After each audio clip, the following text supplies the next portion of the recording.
Viete, častokrát na tejto zemi prechádzame určité problémy, určité boje v našom živote, stávajú sa pred nami sa stávajú hory. A viete o tom, že Božie slovo hovorí, Ježiš to povedal, keby ste mali vieru ako horčičné semienko. Viete, aké je semienko horčičné? Jedno najmenšie semienko zo všetkých semienok, ktoré existuje. Nemôžeš ho ani vidieť. A Biblia hovorí, Ježiš hovorí, že keby ste mali takúto vieru, takúto malú vieru, že hory by ste mohli prenášať. Halleluja. To znamená, že by si tvoj problém mohol preniesť, mohol by si zakričať na tú horu, na ten problém a to by muselo teba utiecť. Amen? Budeme to spievať tieto piesni teraz. To mi sa to podarí. Boží pomoci. Kto je tancovať latino, môžete tancovať latino. Zadarmo. Nemusí platiť nič.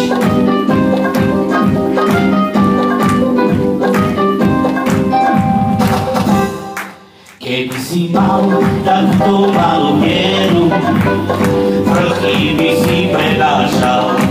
Keby si mal takto malú vieru, vrchy by si prenášal. Povedal by si tomuto vrchu, presun sa. Povedal by si tomuto vrchu, presun sa. A vrch by sa presunul.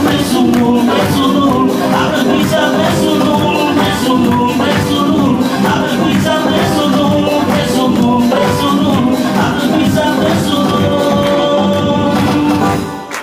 Keby si mal takúto malú vieru, vrchy by si prenášal. Keby si mal takúto malú vieru, vrchy by si prenášal. Povedal by si tomuto vrchu, presun sa. Povedal by si tomuto vrchu, presun sa. A vrch by sa presunul. A vrch by sa presunul. A vrch by sa presunul. A vrch by sa presunul.